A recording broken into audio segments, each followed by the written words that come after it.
la resolución ministerial 556 de Minedu, y vamos a ver junto con mi gran amigo, el doctor Wilber Gutiérrez Escárate, que ya estuvimos en una oportunidad y hoy día volvemos a vernos.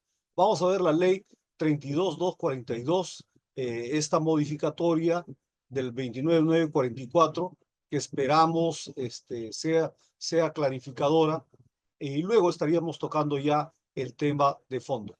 Adelante, mi estimado Wilber. Buenas noches.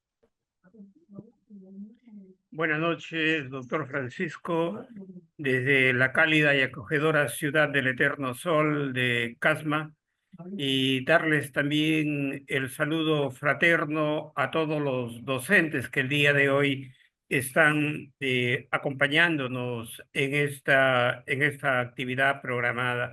Efectivamente, va a ser muy importante el tema de su participación. Y estamos, como mencionaste, ¿no, Francisco?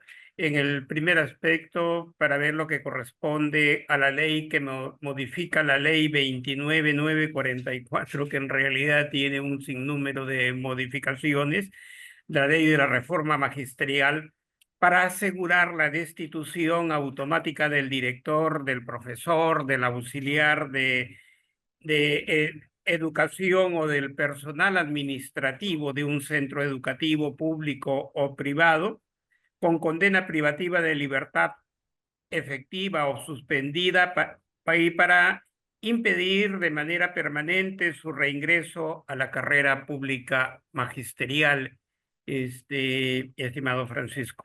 Bueno, es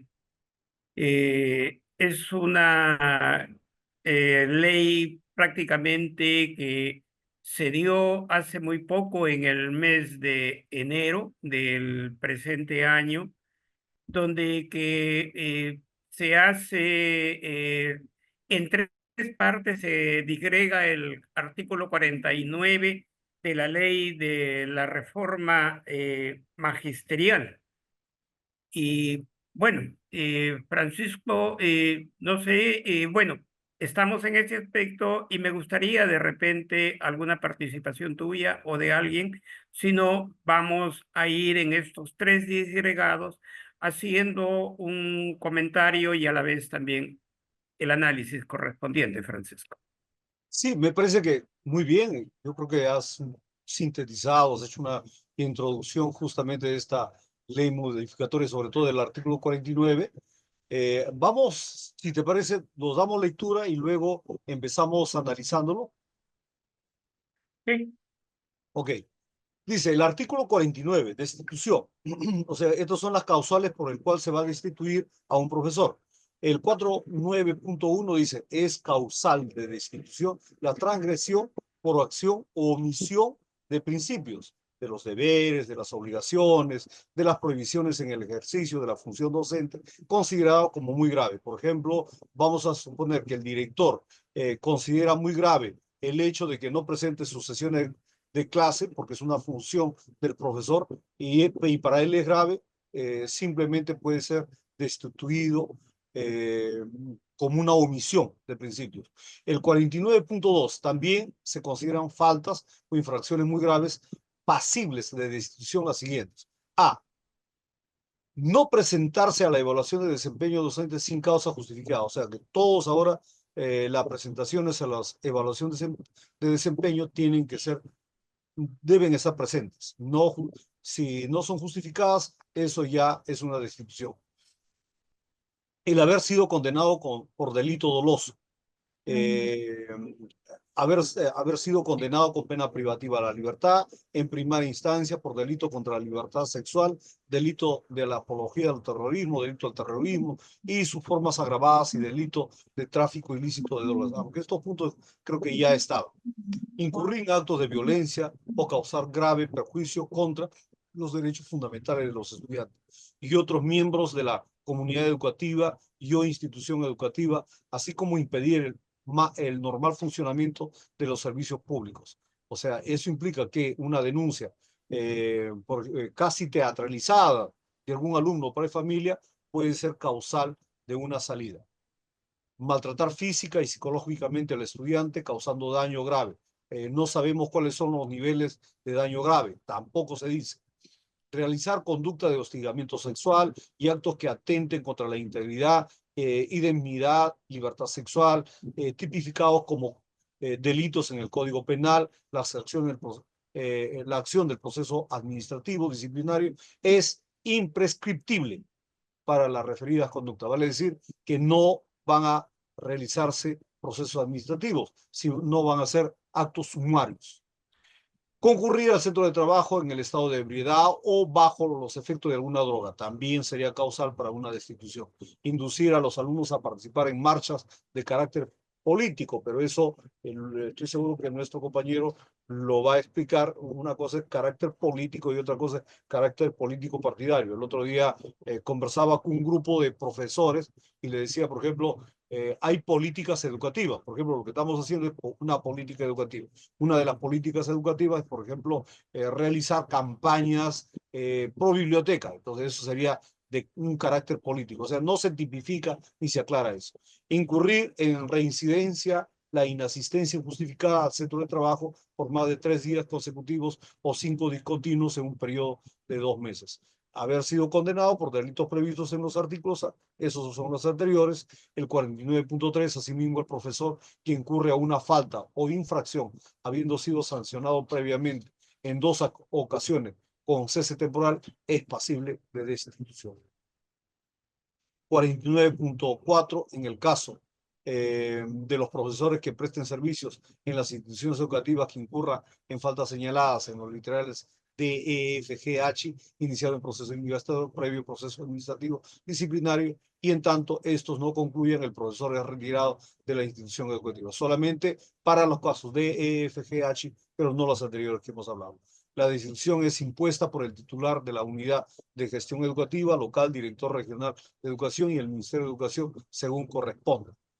Procede la destitución de oficio en forma automática, sin proceso administrativo, está clarísimo, y con el impedimento del ingreso y reingreso a la carrera pública magisterial del director, ojo, del director, del profesor, del auxiliar o del personal administrativo que ha incurrido en las infracciones previstas en el literal de B y C del párrafo 49.2, quedando inhabilitado permanentemente para desempeñar labores y prestar servicios en instituciones educativas de la educación básica, de educación técnico-productiva, cuál es toda la educación básica, ¿no?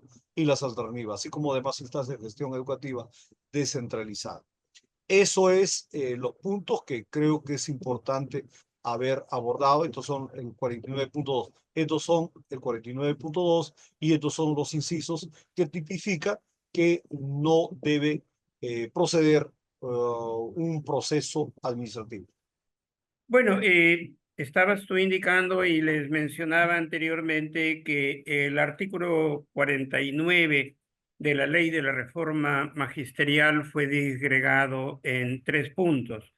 Vamos a comenzar por el artículo 49.1, en el que nos dice que es causal de destitución la transgresión por acción u omisión, ¿no? Hay que tenerlo claro el aspecto de cuándo se produce una omisión. Una omisión se produce generalmente como consecuencia de una inacción de algo que deberíamos de hacer por función y lo dejamos de hacer.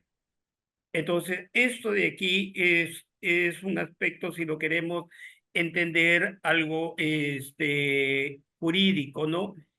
Algo que nosotros estamos obligados para realizar algún cambio, ¿no? En este caso, por ejemplo, lo que tú mencionabas, la omisión de presentar sus documentos, ¿no? Sus planes, sus programaciones, es un aspecto también de una omisión, ¿no? Lo podríamos tomar así. Y también no cumplir con sus deberes, por ejemplo, no asistir a las reuniones que convoca la UGEL, no asistir también a las convocatorias que convoca también la dirección de la institución educativa sin presentar una debida justificación También de igual manera, no participar en las comisiones o en los comités que se conforman en las instituciones educativas, ¿no? Asimismo, también, que a pesar de estar informado, que está enmarcado dentro de lo que es la ley de la reforma magisterial, participar, por ejemplo, en este caso, en la toma de las instituciones educativas, que está prohibido. Esa es una prohibición, ¿no?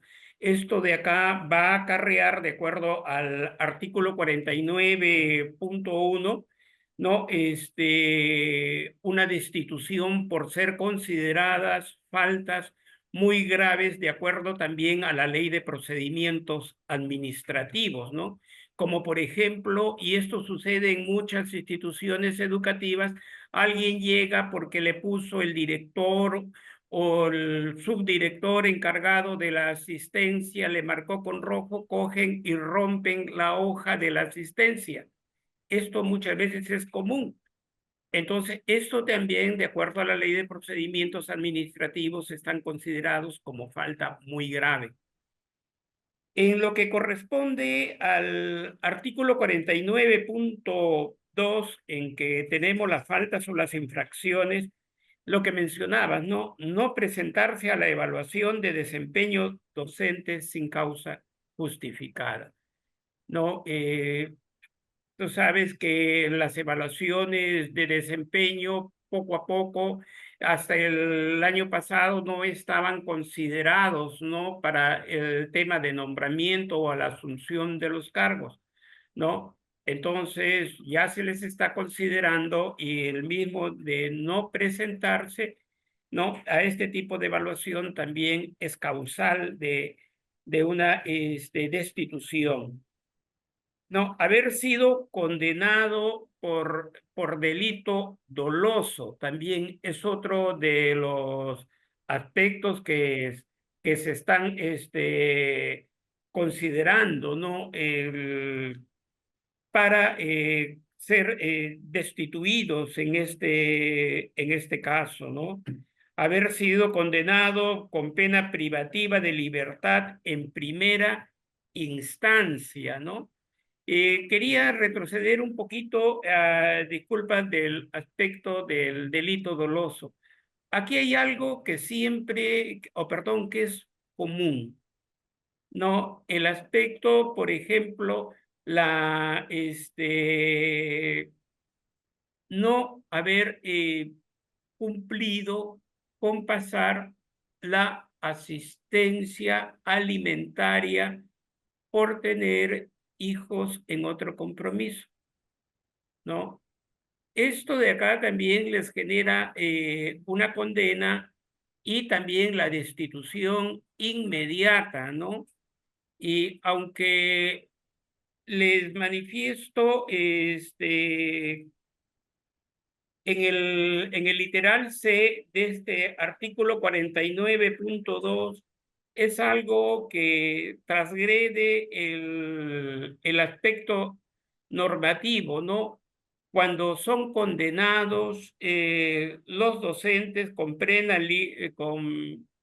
con la pena privativa de la libertad en primera instancia.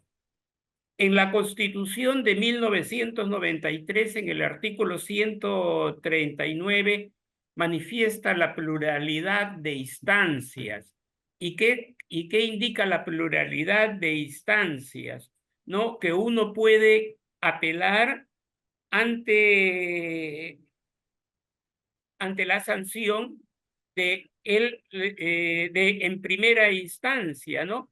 Y puede llegar incluso hasta la Corte Suprema, pero en este caso está transgrediendo algo que está inscrito en la Constitución de 1993 y constituiría también desde mi óptica, y considero también de muchos letrados, para hacerles de conocimiento, no soy abogado, pero es una transgresión, ¿no?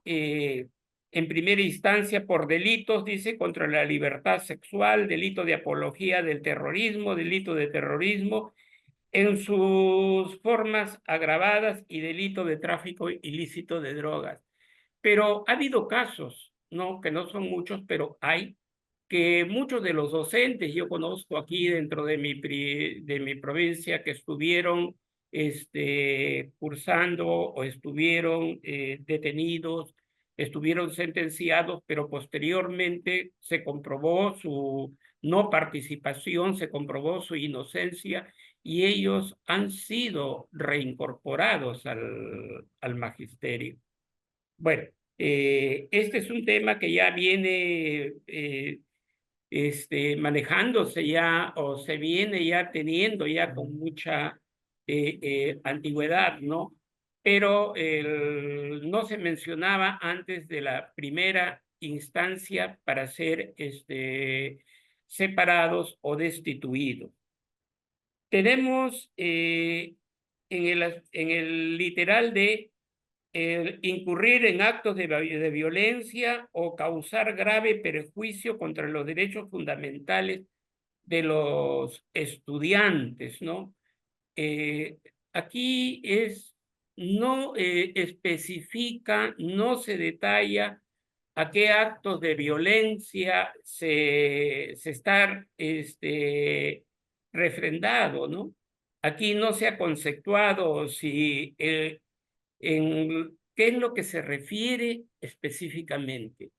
Recordarás, siempre hemos tenido, no solamente viene de los estudiantes, sino también de los padres de familia. Hace poco también hemos visto por los medios de comunicación que los estudiantes agreden a los docentes. Y bueno, esto quedó en simples promesas, no se le ha dado un soporte socioemocional al docente, se quedó que se iba a investigar. Aquí vemos un aspecto del abandono ante estas situaciones que se encuentran los docentes, el personal directivo, el personal auxiliar en estos casos, ¿no? Ahora, acá también menciona el maltratar física o psicológicamente al estudiante causando un daño grave. Sí, es cierto, hemos tenido este tipo de actos muchas veces cometido por docentes. Entonces, esto considera también una causal de la destitución, ¿no?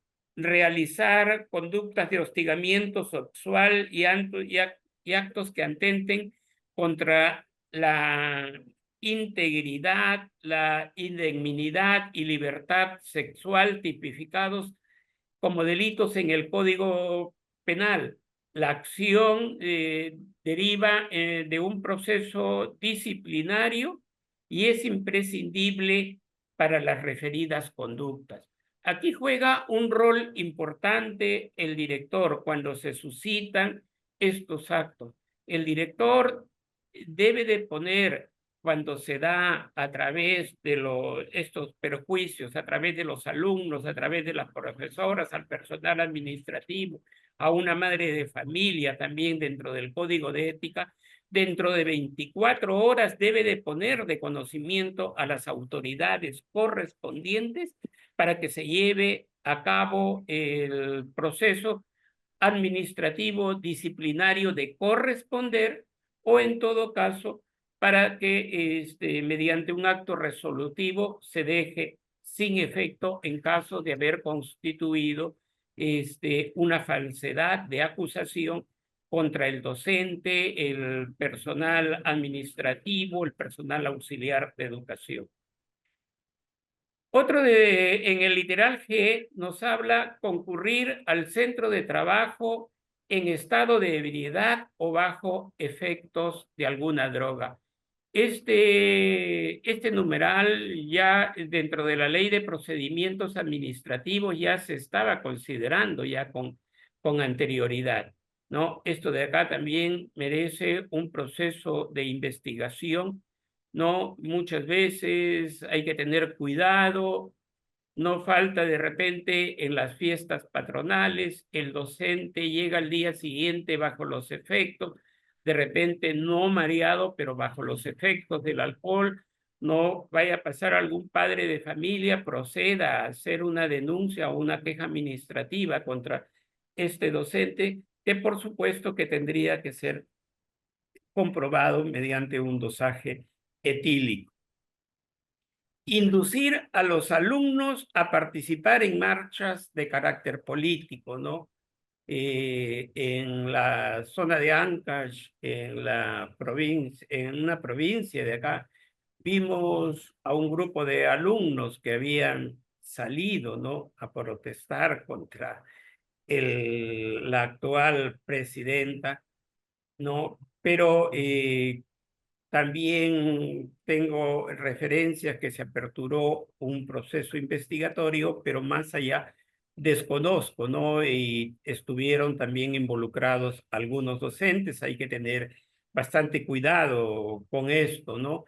Vamos a ver, de repente no se da de esta forma, pero la denuncia le dan otro cariz, le dan otra forma, lo maquillan que de tal manera si un docente no es favorable para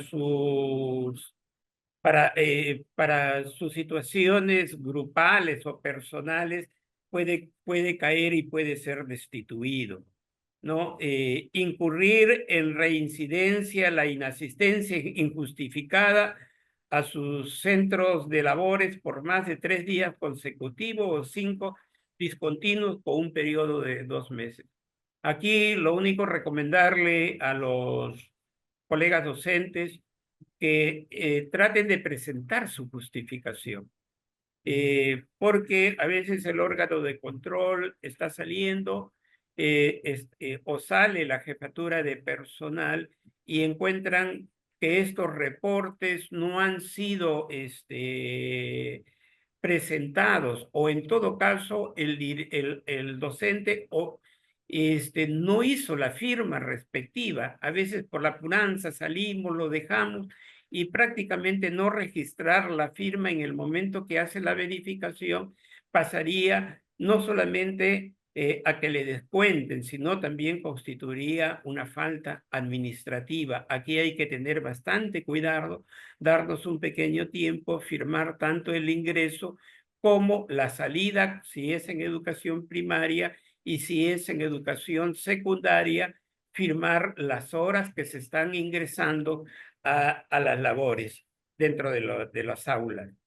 Haber sido condenado por los delitos previstos en los artículos 382, acá 383, 384, 386. Voy a tocar algo que se ha venido dando en este concurso para nombramiento y para contrato.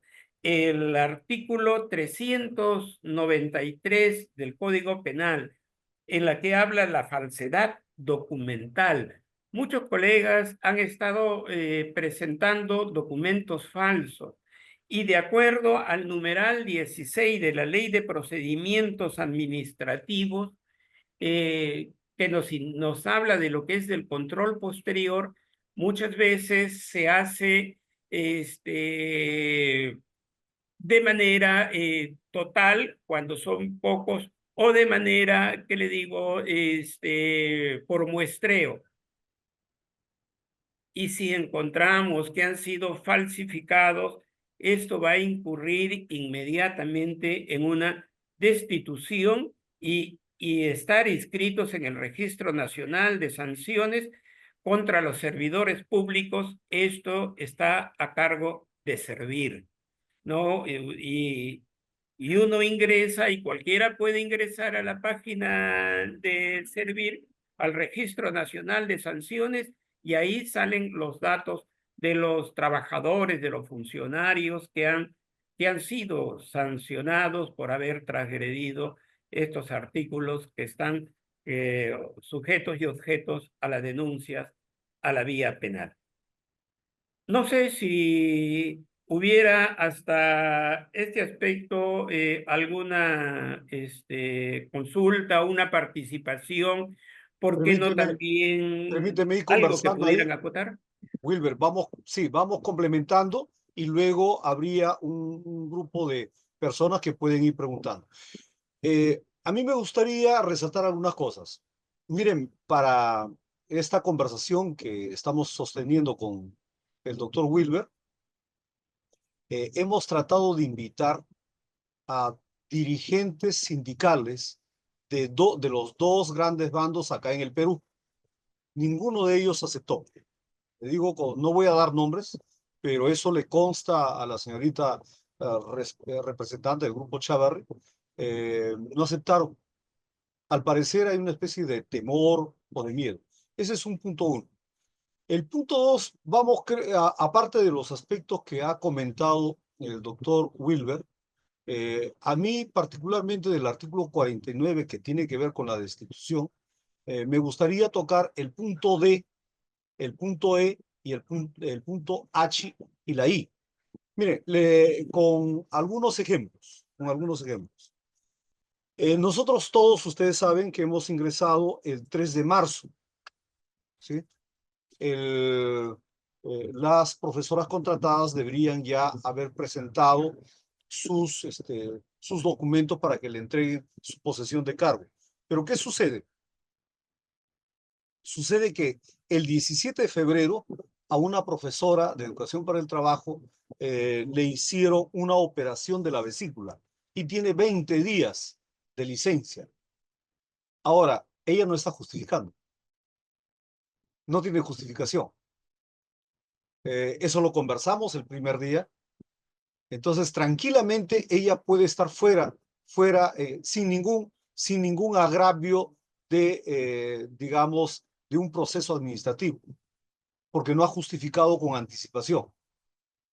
Entonces, eso también tiene que ver mucho con el criterio del director. Entonces, lo que se ha hecho acá es llevar a una persona que conoce a la profesora, entonces lo ha presentado todos sus documentos, pero eso lo ha presentado todavía, si no me equivoco, ha sido el día miércoles, a ver, vamos a ver, ha sido el miércoles, sí, miércoles 5. El miércoles 5 lo ha presentado sus documentos. Y claro, se tenía que hacer con anticipación y se ha puesto con otra fecha para que en el futuro no vaya a ser que sea tocado, que sea revisado y se pueda tener algún problema. Eso va a depender mucho de las buenas relaciones que se tenga con la dirección. Menos mal, ahora sí hay una evaluación también del profesor con el director. Anteriormente era de plano. Entonces ahora el director tiene que tener mucho cuidado en el vínculo afectuoso, armonioso con los profesores y la comunidad educativa. Ese es un punto. El otro, el de incurrir en actos de violencia o causar grave perjuicio contra los derechos fundamentales de los estudiantes, en el punto D, se han dado ya casos, se han dado varios casos en este tema. Eh, por ejemplo, si hay un profesor, a ver, les doy un ejemplo también. Una directora no dejó ingresar el año pasado a una niña que llegaba siempre tarde. Los padres de familia habían acordado que ningún niño que llegaba tarde debe ingresar.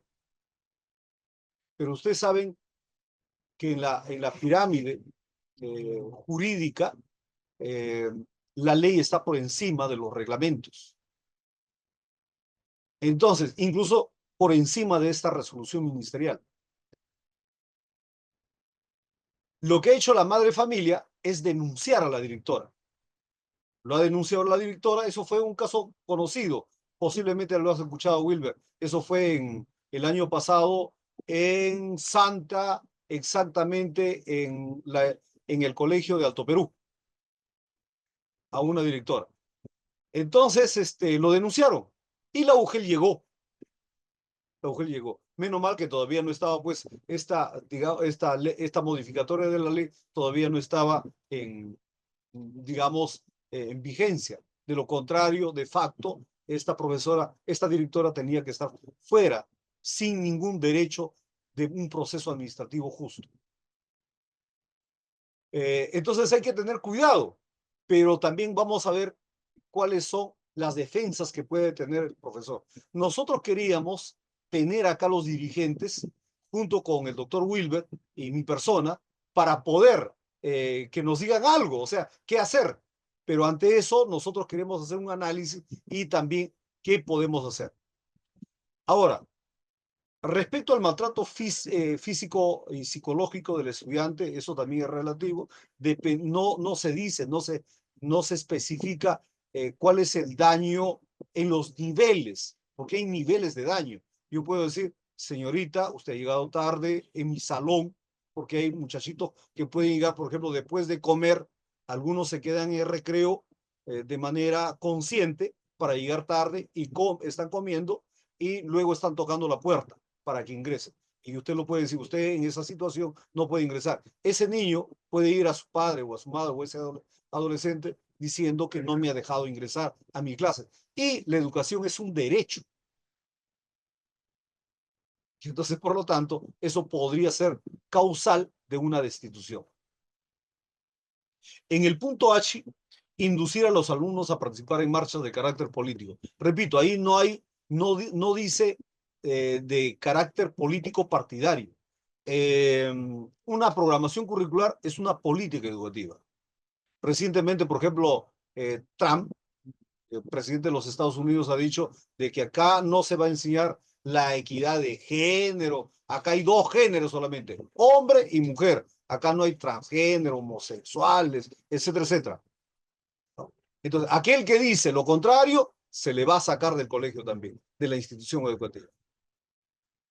Entonces, pero ahí te está diciendo con claridad, pero acá no dice, no especifica cuál es el carácter político. ¿A carácter político de qué? Eso lo que estoy diciendo es una política educativa. Una política educativa puede ser, por ejemplo, una campaña pro libros, una campaña, por ejemplo, si nosotros estuviéramos en clases, el día de hoy en muchos colegios podrían haber hecho una campaña en defensa de los derechos de la mujer. Esa es una política educativa por la mujer. Nosotros los peruanos en el sector educativo trabajamos en función de políticas educativas. Entonces, no está clarificado eso. En el punto, en el acápite I de este artículo dice incurrir en reincidencia la inasistencia injustificada. Ya de un caso de esta profesora que tenía problemas de la vesícula y que fue operada. Pero ¿cuál puede ser el problema de carácter constitucional, de carácter jurídico? No soy tampoco, como lo ha dicho muy bien el doctor Wilber, no soy jurista, pero sin embargo, algo de eso conozco por haber sido autoridad. Entonces, en esos literales B, C del artículo 49.2, creo que es necesario un análisis crítico. Es importante ahí considerar algunos aspectos de carácter legal, constitucional y hasta yo diría doctrinal y de facto, ¿no? A ver, punto por punto. El principio del debido proceso. Eso todos los abogados lo saben. El principio del debido proceso. ¿Qué significa el principio del debido proceso? O sea, de acuerdo a esta ley, habría una destitución automática sin un proceso administrativo, como lo ha explicado el doctor. En los casos de condenas penales, podría vulnerar el principio del debido proceso administrativo. Esa es una ley, no es un reglamento como el que, perdón, no es una ley. Esta es una ley constitucional, no solamente es una ley, y la constitución está por encima de la ley. Ahora, esto podría, por supuesto, dar lugar a muchas arbitrariedades, pues no va a permitir que el acusado, en este caso, ¿no?, presente su descargo. No van a poder.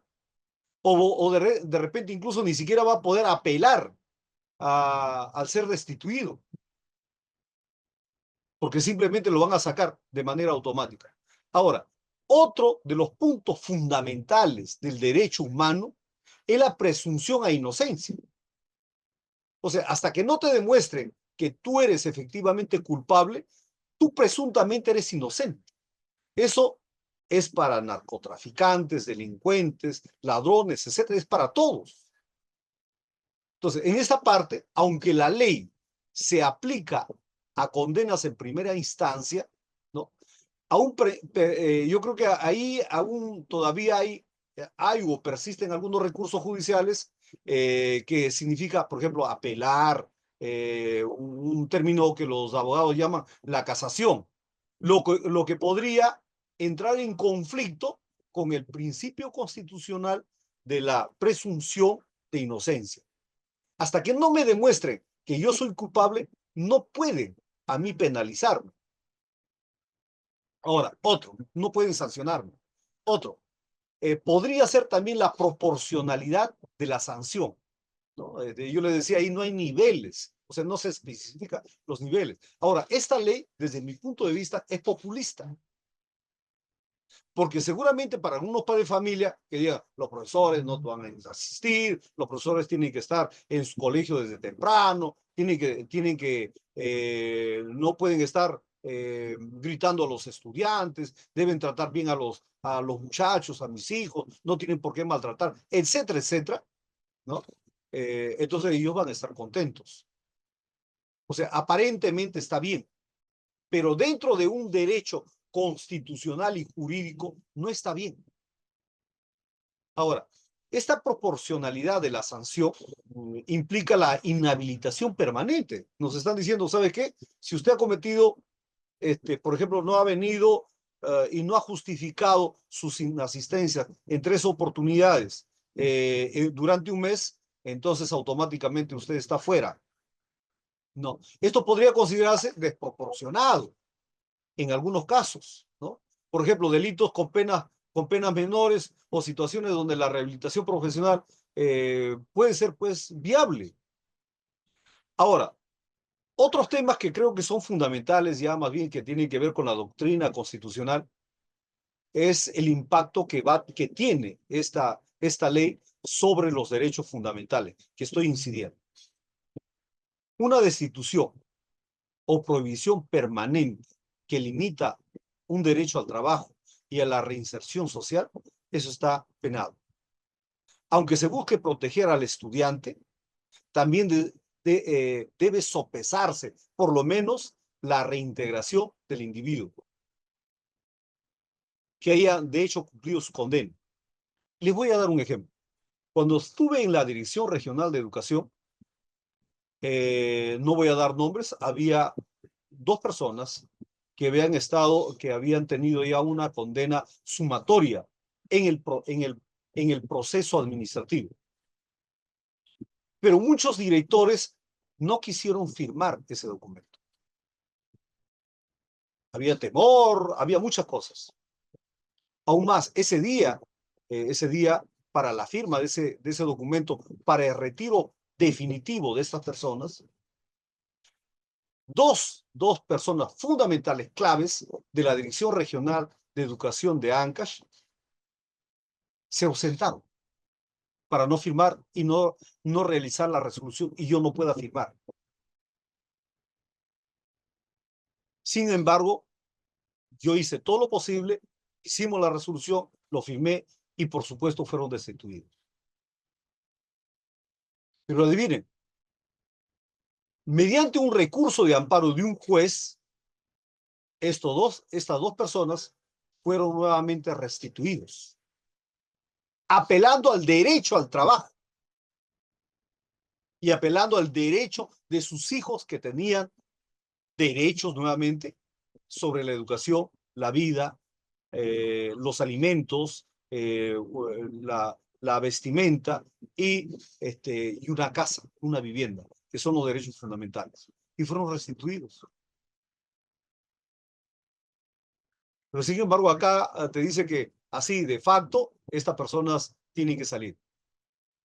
Ahora, este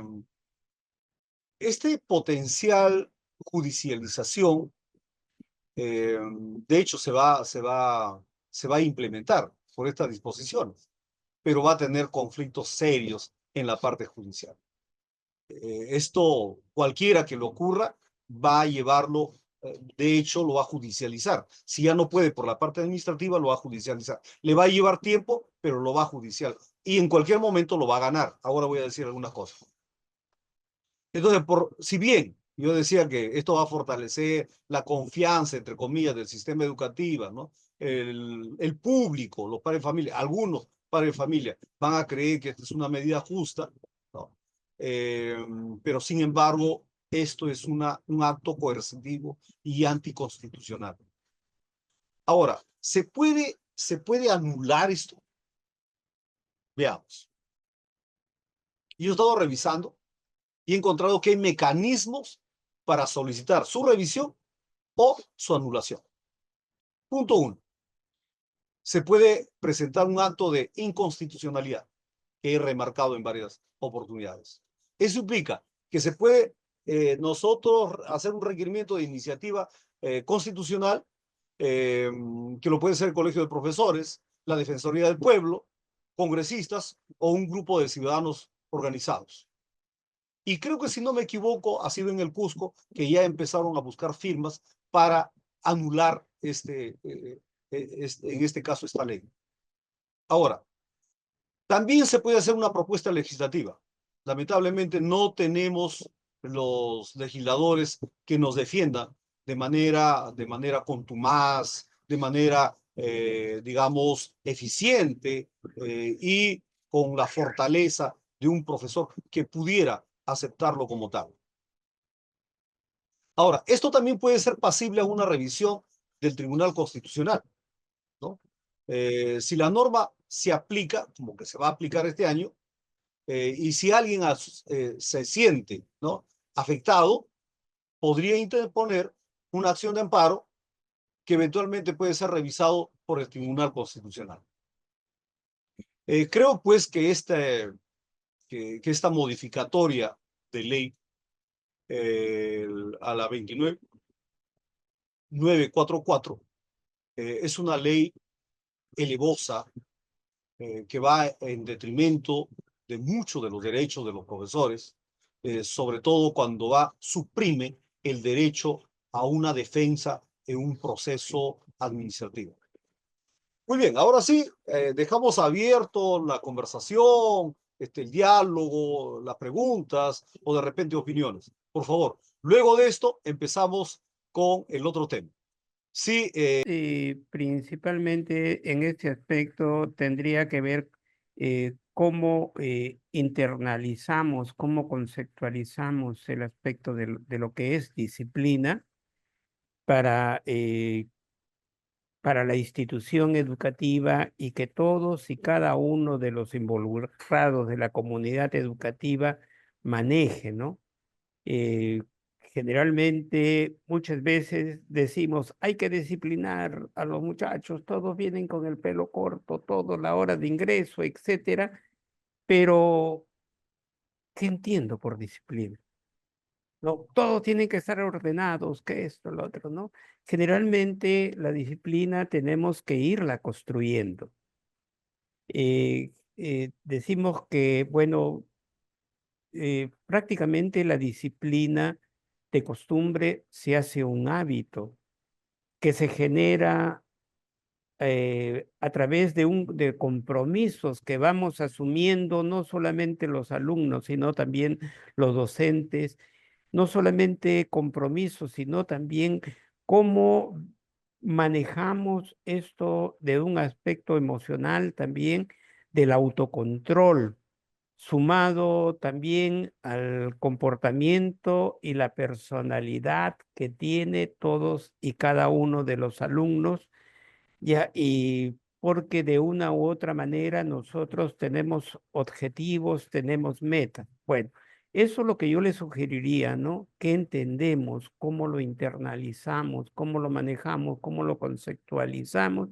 Pero tiene que ser un aspecto de toda la comunidad educativa, hacerles ver, hacerles entender, ¿no? Desde mi óptica y la experiencia, porque también he sido director de instituciones educativas, no he sido director de instituciones educativas de 11 aulas, de 17, y de 47 secciones, con más de 1900 alumnos, y le digo que no es fácil.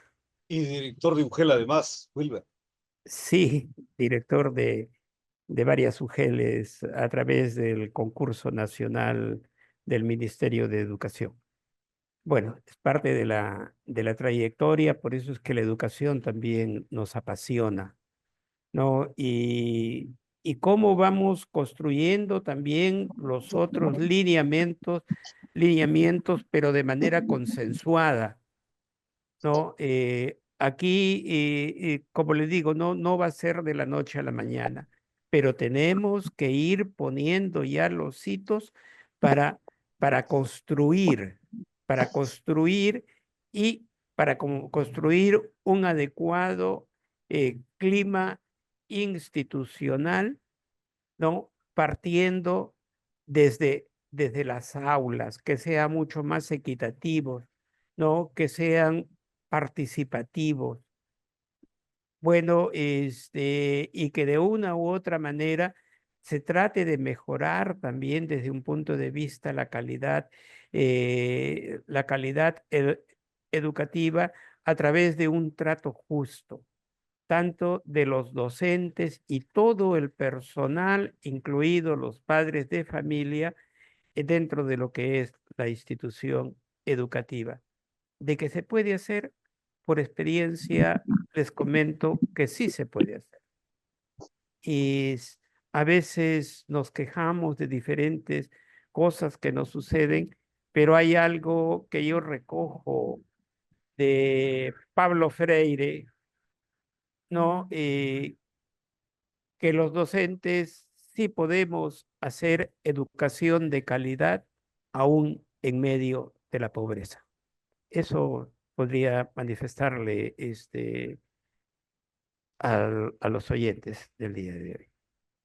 Correcto. Gracias, Wilber. A ver, aquí nosotros tenemos que tener mucho cuidado. Un acto que salga del profesor y que, por ejemplo, diga con toda claridad que todos los estudiantes tienen que venir bien uniformados, deben llegar puntuales y todo. Ese es un acto cívico y eso está bien.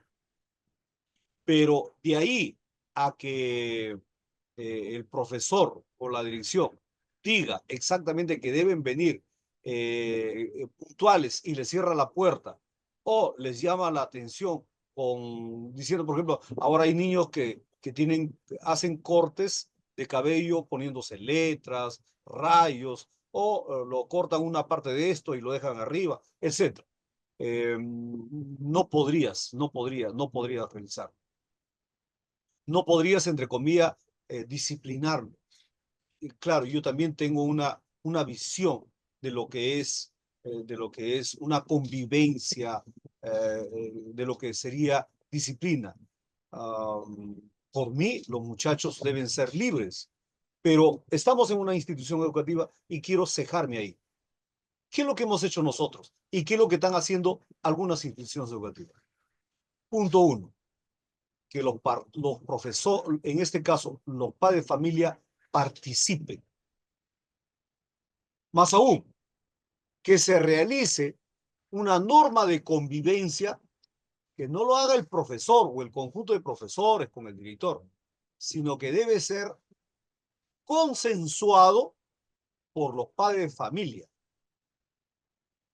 Y no hacer un articulado de 20, 30 cosas, hacer de 10 o 12, 13 cosas, nada más. Y cada uno de ellos debe tener un correctivo. Ahora, y no deberías decir, por ejemplo, el estudiante debe llegar de manera puntual, tal como lo establece el reglamento interno, a las 7:30 y la hora de salida a la 1:45, por decir, sino que debe ser en primera persona.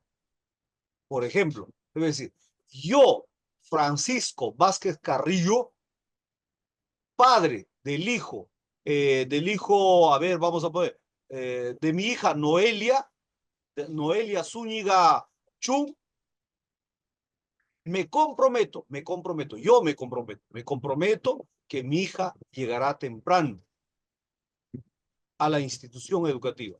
En caso de que llegara tarde, yo también, o sea, ahí viene la parte correctiva. También me comprometo en justificar en el caso de que sea muy necesario o en el caso de que haya ocurrido algo muy grave.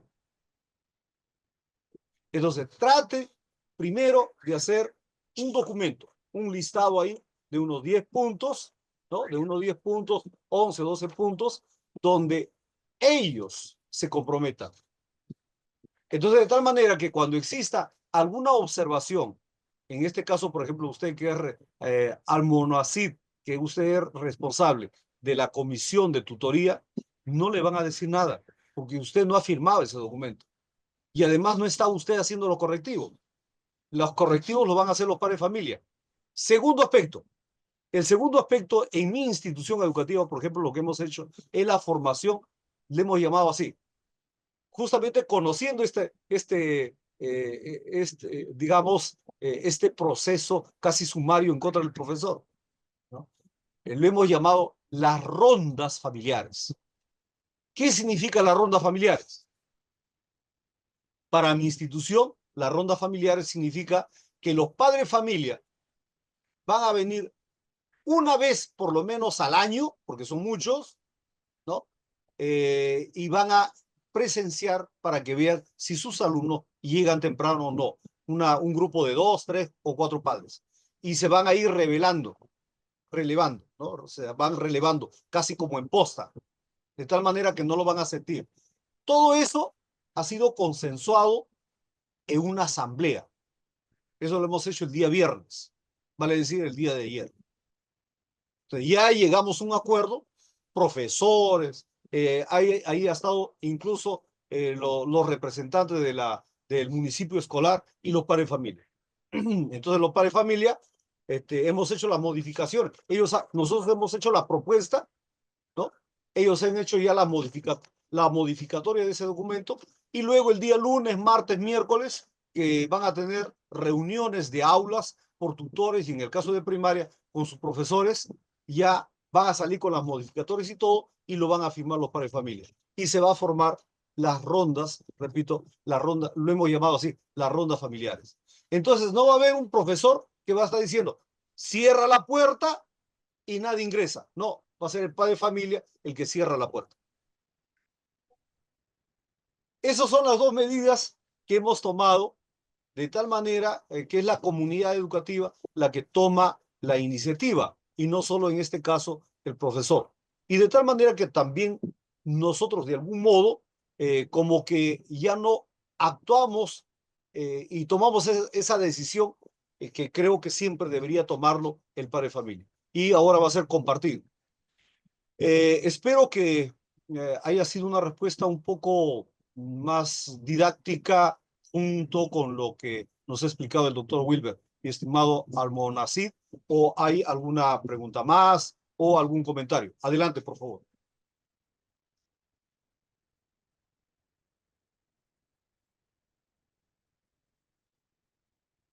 Muy bien, al parecer ya no hay participaciones, entonces pasaríamos al segundo punto. El segundo punto tiene que ver, tiene que ver con la resolución ministerial 556. Esto salió el año pasado del Ministerio de Educación. Esta es una resolución ministerial. Entonces, por lo tanto, nuevamente voy a dejar a nuestro doctor Wilber Gutiérrez Cárate para que pueda hacer un análisis y yo también luego haré un análisis al respecto, ¿no? Y ustedes harán las preguntas. Sí, mi nombre es Zulema. En primer lugar, muy agradecido por las orientaciones que nos está dando. Yo le hablo aquí desde La Oroya, maestra. Muy contenta con la organización. Eh, ya varía, son 2 años que voy recibiendo, gracias a ellos, las orientaciones, las capacitaciones en ese sentido. Pero, lo que yo quería, bueno, mire, personalmente yo durante todo este tiempo me he quedado bastante em, asombrada, digamos así. y a la vez desconcertada también, porque hay muchas instituciones u organizaciones que dan capacitaciones, le digo así, entre comillas, porque al final no se da así y empiezan así le digo, ¿no? A vender los diplomados. Le digo, ya ha tenido cuando usted hablaba, ¿no? Del punto de la destitución, que cuidado con documentos falsos. Entonces, bueno, pues en una oportunidad pensé que se iba a llevar el curso con normalidad, un diplomado. El año pasado estaba y me decía que no era así, ¿no? Que solamente yo podía abonar tanto y poder solicitar los diplomados que yo quería, pues para un posible concurso o de repente para este año, bueno, en fin. Yo personalmente, bueno, es la primera vez que yo he escuchado eso, siempre que hubo diplomados o la invitación. Es obvio, ¿no? Que se tiene que preparar, uno tiene que estudiar, así como, por ejemplo, lo organiza Chavarri, ¿no? Le vuelvo a decir, yo en ese sentido estoy muy contenta por la seriedad y el trabajo que ellos realizan, maestro. Pero lamentablemente, no, a mí me han llegado varias invitaciones en el Facebook igual, y yo pienso que también mis colegas quienes están presentes lo hayan visto también, ¿no? Yo personalmente vuelvo a decir, estoy en ese sentido molesta porque para mí como maestro profesional, y creo que todo profesional, ¿no? En toda área, eh, está lo primero que es la honestidad, ¿no? La honestidad. Si yo voy a elegir algo o quiero algo, yo tengo que esforzarme, tengo que estudiar, tengo que prepararme. Yo no puedo comprar algo así nada más con tal de que ya yo pueda tener bastante currículo y no es así, ¿no? Bueno, eso quería de repente un poquito, maestro, en ese sentido de los documentos falsos. ¿Cómo se está viendo ese tema, no? Porque he visto algunas noticias también por la tele en la que han ido viendo esas situaciones y ha habido problemas, ¿no? Eso, mi intervención. Muchas gracias por la De escucha, hecho, maestro. maestra, los documentos tienen que ser emitidos por el Ministerio de Educación, una UGEL o cualquiera de sus, digamos, de sus instancias, o puede ser por una universidad particular o estatal. Son los únicos que pueden hacerlo.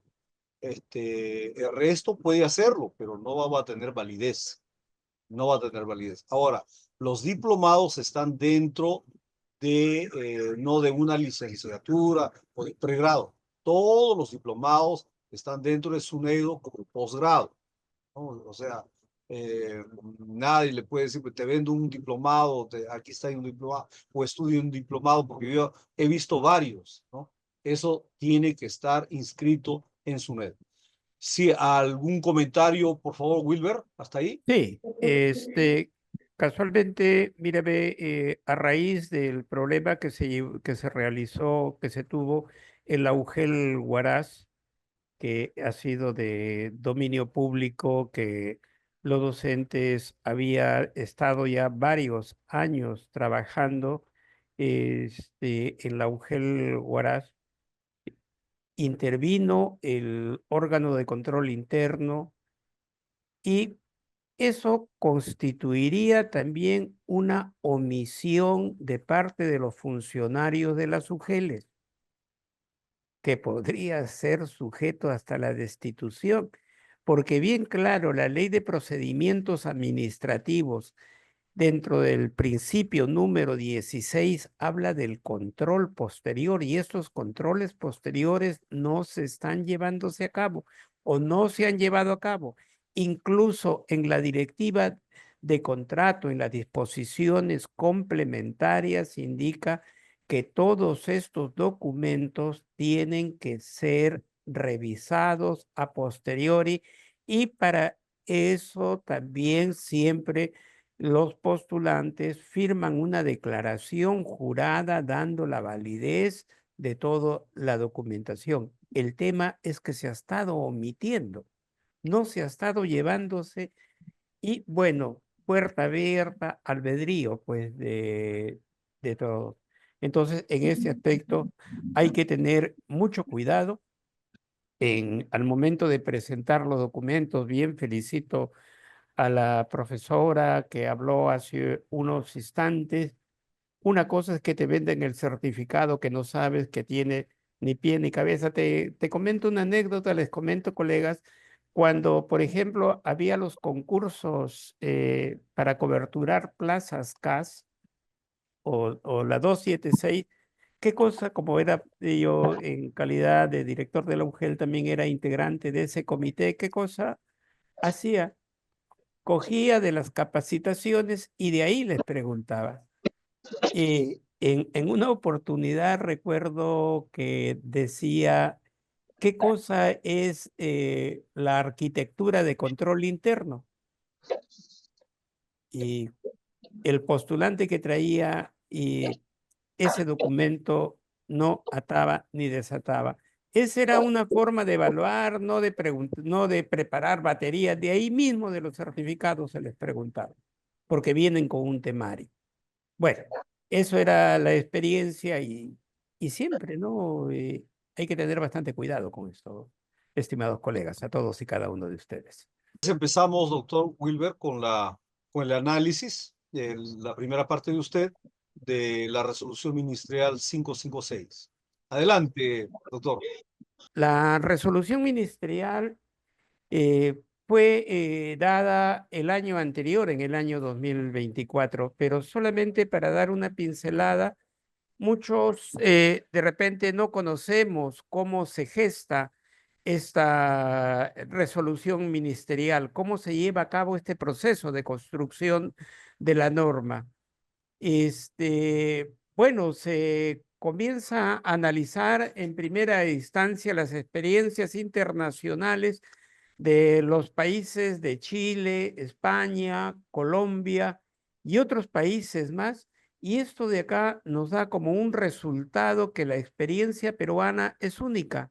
Generalmente en estos países no se saca una norma de inicio de orientaciones de inicio del año escolar. Entonces, para construir esta norma, desde que se dio inicio desde mayo del año anterior, se convocaron a los especialistas, a los directores de gestión pedagógica, jefes de gestión pedagógica, los especialistas, y también se comenzó a trabajar con todas las direcciones del Ministerio de Educación, las 26 direcciones del Ministerio de Educación, de Intercultural Bilingüe, de Dirección General de Educación Básica Regular, etcétera. Y se envió en el mes de septiembre ya casi el proyecto de la norma a todas las UGELes, o perdón, a las direcciones regionales, para que ellos hagan los reajustes y pudieran tenerse la aplicación ya en este año. En primer lugar, la difusión de la norma técnica.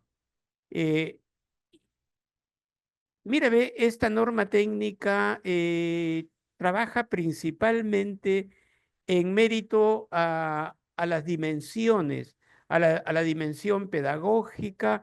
Está integrado acá. Generalmente podemos ver, acá está la dimensión pedagógica, la dimensión comunitaria, ¿no?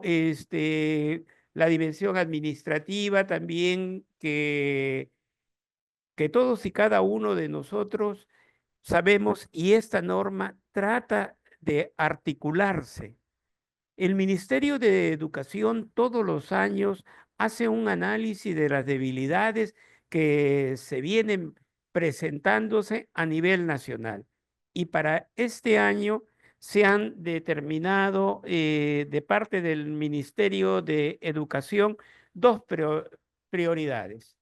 Una de las prioridades es promover el bienestar socioemocional, no tanto de los estudiantes, las situaciones de riesgo psicosocial, el aspecto de la violencia en cualquiera de sus formas que afecten el bienestar socioemocional de los integrantes de las instituciones educativas. y también desarrollar una educación inclusiva, intercultural y equitativa en la diversidad, que debe de ser considerado como una oportunidad para el desarrollo estudiantil. Hace unos instantes mencionabas, Francisco, por ejemplo, que ya el ministerio está dando la implementación de prioridades para el desarrollo del año escolar en las instituciones y los programas educativos. Mencionabas tú las experiencias en tu institución educativa en Cerro de Pasco y mira, ve, dentro de las actividades que también está considerando el Ministerio de Educación, que son en número de 8, está a impulsar el trabajo colegiado y colaborativo para la mejora de los aprendizajes y del bienestar. Y hay algo muy importante: empoderar e involucrar a las familias en el proceso educativo. ¿Cómo están empoderando? ¿No? Ya lo mencionaba el colega también, que a través del VAPE, los padres de familia están yendo a los colegios, ¿no? Tú mencionabas en el caso de tus brigadas, pero también sería importante generar estos espacios para que participen los alumnos, que esto sea un aspecto participativo, ¿no? De todo, generarle los espacios, como mencione, darles voz a los que no tienen voz, ¿no? En todo caso, todos los integrantes de la comunidad educativa tienen que estar involucrados en este proceso educativo. Y la norma ya también nos está indicando que debemos de comenzar de trabajar con las familias a nivel inicial, a nivel primaria y a nivel secundaria. Y también hay algo que muchas veces dejamos de lado: establecer una cultura de autoevaluación y de mejora continua basada en las evidencias de nuestro trabajo, una cultura de autoevaluación docente. La autoevaluación debe de ser un proceso constructivo y dinámico que implica en las instituciones educativas que se organicen y reflexionen sobre los procesos o las actividades que se han planificado para el inicio del año escolar. Así también tenemos, mira, ve, ¿cuál es esta característica de la norma? Esta característica de la norma, no sé si recuerdan ustedes que antes nos daban unas orientaciones de 128, 150 páginas. Esta norma tiene solamente 30 páginas. Es un poco más dinámica, más fácil, más práctica, pero ojo, está más centrada en los directivos, ¿no? Y esto, a través de los directivos, ellos cómo pueden movilizar a los actores educativos que traten de adecuarse principalmente al contexto en que están trabajando y el contexto donde va a ser atendido desde una mirada del territorio. No se olviden, nosotros estamos trabajando dentro del paradigma de la territorialidad, ¿no? Eso hay que tenerlo en cuenta. Hay un texto que está en la página de directivos del Ministerio de Educación que habla sobre la territorialidad y por qué se está trabajándose bajo este precepto, ¿no? Y dándole también una mirada al estudiante y tratando de que el docente se involucre con la familia y que la familia se involucre, perdón, con las instituciones. Asimismo, también, ¿qué cambios se están considerando para la implementación de la norma en el año 2025? Bueno, el Ministerio de Educación, para que esta norma sea efectiva, debería de tener, a través de las UGELs, a través de los directivos, a través de las direcciones regionales y a través del mismo Minedu, debería tener un acompañamiento mucho más permanente, acompañamiento, pero que no sea un aspecto de fiscalización, de llegar y ver a la institución educativa todas las dificultades. Y ustedes saben que a través de la evaluación formativa, los errores son oportunidades para seguir mejorando, pero muchas veces lo toman como un aspecto fiscalizador, a veces también desde las instituciones educativas, para que este documento normativo no solamente sea un aspecto literal, sino que sea un aspecto que se transforme en una gran herramienta para el logro de los ejes priorizados y direccionados principalmente a la mejora de los aprendizajes. Asimismo, también nosotros tenemos que ver cómo el directivo puede mejorar y desarrollar su labor. Algo que les mencionaba y que cada uno de nosotros nos ha conversado, lo han dicho. Tenemos que comenzar a propiciar, generar espacios de reflexión constante. Alumnos, docentes, subdirectores, directores, y hay algo que está tocando al personal administrativo. Yo les comento también una anécdota con el personal administrativo. A veces, cuando llegaba a los colegios como directores, ¿con quién era que me reunía? Principalmente en los momentos ya libres de salida, con el personal administrativo. Y el personal administrativo me daba una radiografía de todo el colegio y de todos los docentes. ¿Qué docente llega tarde? ¿Qué docente tiene temprano? ¿Qué docente cumple? ¿Qué docente para con el teléfono? ¿Qué docente, ojo, quién se sale antes de las horas? Y el personal administrativo es el que prácticamente le va a dar todo un informe. Yo le decía como anécdota y siempre lo he realizado, no solamente hay que tener en cuenta que es el personal que se ocupa solamente de la limpieza, sino que también tiene mucho que decir, tiene mucho que aportar. El tema es, se dan cuenta ustedes en las instituciones educativas cuando hay reuniones, muy pocas veces lo convocan a este personal que también nos tiene mucho que, este, que decir.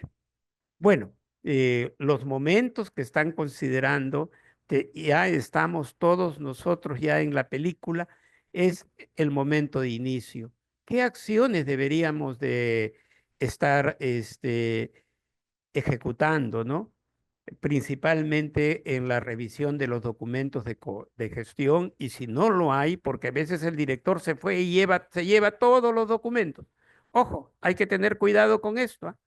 El director no es dueño cuando sale de todos los documentos y tienen esa costumbre de borrar todos los archivos. Eso también tiene su sanción, porque los documentos no le pertenecen al director.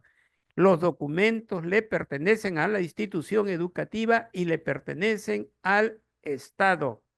Eso hay que tener en cuenta y eso lo van a pasar posiblemente muchos de los directores que van a llegar y no van a encontrar. ¿Qué cosa es lo que hagan usted? Informe a la UGEL inmediatamente de todo lo encontrado, en qué situación se ha encontrado esto y qué es lo que desaparecen principalmente. Desaparecen principalmente los documentos bueno, se me acaba de ir el nombrecito de esto, de que entregan para el mejoramiento de las instituciones educativas. Pero no teniendo, eso le digo porque a mí me ha pasado que esos documentos quedan registrados en las UGEL. Si no lo tiene, pero informe, no se olvide. Afianzar principalmente el aspecto de la matrícula. Tengan bastante en cuenta. Este, asimismo, también el aspecto de la planificación debemos de trabajarlo de manera conjunta. Asimismo, también las escuelas tienen que ser más abiertas, más inclusivas, tienen que continuar generando más espacios de participación, ¿no? Generando mayor cercanía, como les mencioné, a las APAFAS, a los municipios escolares. Y bueno, con esta norma, porque el tiempo también ya nos está ganando para darle eh, un poco ya también de participación, la recomendación es que todos debemos de empoderarnos del marco normativo, que el director lo difunda. Hay que apropiarnos de toda la norma, difundir a los docentes, a los auxiliares, al personal administrativo, a los alumnos del municipio escolar, a los padres de familia, para tenerlos siempre como nuestros aliados estratégicos. No, no dejemos de lado. Y si hay algo, les digo que por mi experiencia siempre me ha pasado, si los padres de familia comienzan a movilizarse de manera positiva, es que el director se ha empoderado con ellos, los ha escuchado, les ha generado sus espacios y van a ver que van a tener una fortaleza muy grande y unos aliados estratégicos para la mejora de su gestión y para la mejora de la calidad del servicio educativo hacia nuestros alumnos. Eso, Francisco, y doctor Francisco, y a todo el personal que nos está el día de hoy acompañando y que ratifica la confianza en Chavar. Muy Muchas gracias. esclarecedor, mi estimado Wilber. Eh, Eso ya me permite un poco ir sintetizando y pasando muy rápido algunas cosas. Gracias, gracias. Y proseguimos. Permítame compartir un documento que he realizado, una presentación, y que nos va a ayudar un poco a clarificar lo ya explicado por nuestro doctor Wilber. Entonces, lo que tenemos acá es la resolución ministerial 556 que ha salido el año pasado, ¿no? ¿Qué es lo que tenemos? Algunas ideas clave, ¿ya? A diferencia de otras normas. O sea, a diferencia del año pasado y los años anteriores. Creo que hay 5 puntos que hacen diferente esta norma que reza. Uno es el énfasis que está poniendo en el bienestar socioemocional, como ya le ha enfatizado el doctor Wilber. El otro es la educación inclusiva, intercultural y equitativa, que no voy a profundizar más. El otro tema es la participación de la comunidad educativa. Entonces, ahí es donde ustedes, si algunos son directores o profesores, para que puedan hacer que las familias participen. Otro, la cultura de autoevaluación y mejora continua, que también lo ha subrayado el doctor. Y lo otro que me parece muy importante es la flexibilidad y la adaptación. O sea, eso implica que las programaciones curriculares, las sesiones, los proyectos basados en problemas, los proyectos de desarrollo del aprendizaje, debe reconocerse los contextos, deben ser contextualizados de acuerdo a las necesidades de los estudiantes y de la institución, ¿no? Esto implica que deben ser adaptados a las situaciones particulares de cada territorialidad, de cada comunalidad. Entonces, esas son las ideas claves, repito, que hacen la diferencia con el resto de normas anteriores. ¿Cuál es el objetivo? Hay dos objetivos. Uno que tiene que ver con la orientación de las instituciones educativas públicas y privadas, y el otro, asegurar que estas acciones promuevan y el desarrollo de las habilidades de los estudiantes. ¿Qué más? ¿Cuáles son las prioridades de esta gestión, o sea, de la gestión escolar en este año? Dos cosas: promover el bienestar socioemocional y desarrollar la educación inclusiva, intercultural, equitativa, que ya se ha explicado. Ahora, ¿cómo se implementa? ¿Cómo se implementa todo eso? Para implementar estas prioridades tendríamos que impulsar el trabajo en equipo y la colaboración entre todos los miembros de la comunidad. Y eso nos da mucha importancia. O sea, ahí tenemos psicólogos, y si no tenemos psicólogos, tenemos el grupo de tutoría, tenemos los asesores, los tutores, ¿no? Tenemos los padres de familia, algunos amigos invitados de repente. La idea también es involucrar a las familias en el proceso educativo. ya les he mencionado que nosotros estamos intentando realizar. Hay una bulla acá, discúlpenme, voy a hacer un pequeño mutis.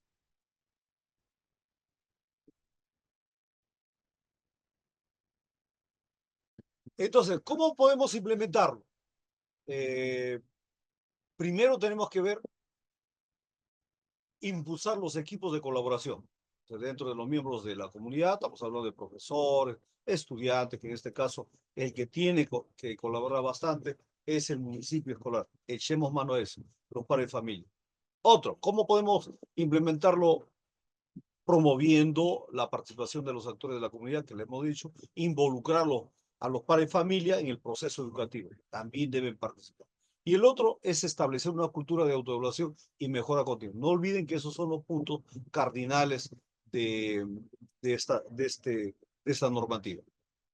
Por otra parte, ¿cómo debemos ir implementando todos estos elementos? Primero, partir del diagnóstico. Partir del diagnóstico que vamos de toda la institución. Eso implica, es necesario realizar un análisis de la situación actual de la institución. No estamos hablando de la evaluación que hace el profesor, del diagnóstico de la evaluación que hace el profesor en el aula.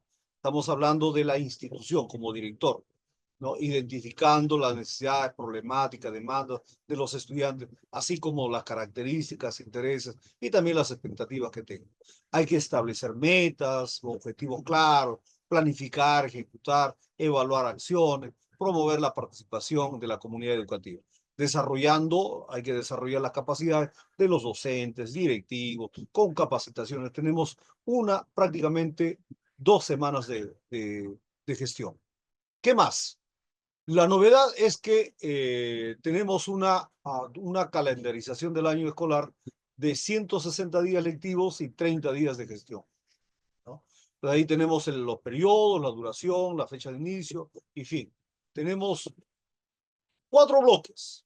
Un bloque de semana de gestión, que son 2 semanas, del 3 de marzo al 14 de marzo. Ahí termina también la próxima semana, terminó toda la gestión. Luego viene lo que llamamos la unidad 0, ¿no? Esa unidad 0 viene 2 semanas solamente de evaluación diagnóstica. Eso está compartido dentro de los 9 semanas, que es desde el 17 de marzo hasta el 16 de mayo. Esos ya son semanas lectivas, aparte del día más importante, que es el día 17 de bienvenida a los estudiantes. El segundo bloque de semana de gestión es una semana del 19 de mayo al 23 de mayo. El segundo bloque de las semanas lectivas es trabajo para los profesores, pero descanso para los estudiantes. También en esa semana de gestión, luego viene la semana lectiva, 9 semanas, del 26 de mayo al 25 de julio. Luego viene ese tercer bloque de semana de gestión, 2 semanas, 28 de julio, 8 de agosto. Viene luego la tercera semana de semana lectiva, 9 semanas, desde el 11 de agosto hasta el 10 de octubre. Luego viene un cuarto bloque de semana de gestión, una semana, del 13 de octubre al 17 de octubre, y un cuarto bloque de semana lectiva de 9 semanas también, del 20 de octubre al 19 de diciembre. Finalmente, hay un último bloque de semana de gestión del 22 al 31 de diciembre. Esa es la calendarización que se está dando. Eso tiene mucho que ver con estos elementos, ¿no? Con estos elementos. Promover el bienestar socioemocional implica hay que darle cierta tranquilidad, cierto respiro a los estudiantes y también a los profesores a reflexionar junto, no solamente como profesores en colectivo, ¿no? Sino que además deben hacerlo con los padres de familia.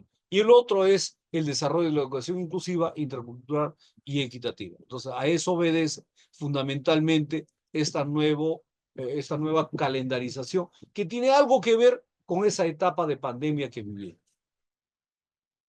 El otro, ¿cómo van a ser las semanas de gestión? La semana de gestión tiene que ver con las reuniones de trabajo con el personal directivo, jerárquico, docente. Es lo que se está realizando. Tiene que además presentarse un documento guía, ¿no? De orientación y que debe estar además presentado en la SUGEL. También se está considerando dentro de ello una jornada de reflexión sobre la práctica pedagógica, que es la razón de ser, ¿no?, de nosotros, para el intercambio de experiencias, análisis, analizar casos, el diseño de estrategias más pertinentes, ¿no? También nosotros ahí podemos planificar los días de logro del aprendizaje, ver la reunión de padres de familia, aprovechar. Por ejemplo, nosotros ya el día viernes, como les estaba comentando, hemos hecho una reunión de padre de familia, ¿no? Eso es dentro de nuestra ruta de trabajo. El mantenimiento de infraestructura, el equipamiento de la institución educativa, de tal manera que no interrumpa las semanas lectivas de clase, ¿no? Lo otro es la actualización de instrumentos de gestión escolar para asegurar el PEI, el PAD, el reglamento interno dentro de la institución educativa. Eso me imagino que lo vienen trabajando ustedes, que debe también ser no solo proveniente de los profesores o una copia. Eso tiene que ser discutido, conversado con los padres de familia, con profesores, autoridades incluso, y además con el consejo estudiantil. El otro es el año escolar, que se divide en tres grandes momentos que el doctor de manera clara lo ha dicho. Tres momentos. El buen inicio del año escolar, que ya vamos a arrancar el día 17, pero que ya lo estamos preparando. O sea, esta semana y la próxima semana debe estar ya preparado. El desarrollo del año escolar, la culminación del año escolar, ¿no? El buen inicio del año escolar se enfoca en la planificación y organización del año escolar en estas 2 semanas, asegurando que las instituciones educativas estén preparadas para recibir a los estudiantes. Por ejemplo, mi escuela, donde yo pertenezco, no es grande, es pequeña. Entonces nosotros, por ejemplo, vamos a dar una comida, un compartir con los estudiantes, ¿no? Va a haber una recepción de los profesores, y también van a participar el consejo estudiantil. Van a presentar bailes, van a presentar juegos, va a haber poesía, declamación, entre otras cosas más. El desarrollo del año escolar se centra en la implementación de actividades pedagógicas y de gestión planificadas, así como el seguimiento, la evaluación y el progreso de los estudiantes. Y por supuesto la observación de clases compartidas, entre otros. La culminación del año escolar se dedica a la evaluación del fin de año escolar, la entrega de resultados de los estudiantes y la planificación para el siguiente año escolar. Este es interesante, ¿eh?, porque mayormente se viene trabajando en esta etapa las planificaciones. Pero acá nos están hablando de planificación escolar, no solamente de la gestión escolar, sino también del año escolar, vale decir, la parte pedagógica. El buen inicio del año escolar, vamos a verlo punto por punto, ampliándolo. El buen inicio del año escolar, por lo tanto, tiene varias actividades, ¿no? Hay que planificarlos, hay que organizarlos, lo que le he ido diciendo, para ir más o menos ya redondeando. Por ejemplo, las actividades pedagógicas, distribución de secciones, designación de tutores, ¿no? Elaboración de cuadros de distribución de horas y horarios de clase. Me imagino que ustedes, en el caso de secundaria, por ejemplo, ya tienen su horario de clase o lo están haciendo, ¿no? La actualización del inventario de recursos educativos, equipamiento, ¿no? Las coordinaciones con los áreas estratégicos, entre otros. Las actividades de ambiente y acogida, limpieza, acondicionamiento de espacios educativos, elaboración de carteles, bienvenida, entre otras cosas. Las actividades del diagnóstico, y ya saben ustedes que se debe preparar las pruebas para que los estudiantes vengan en estas 2 semanas, que es la prueba, pero también es, digamos, una retroalimentación en el caso de que muchos de los muchachos estén mal en algunas competencias o capacidades.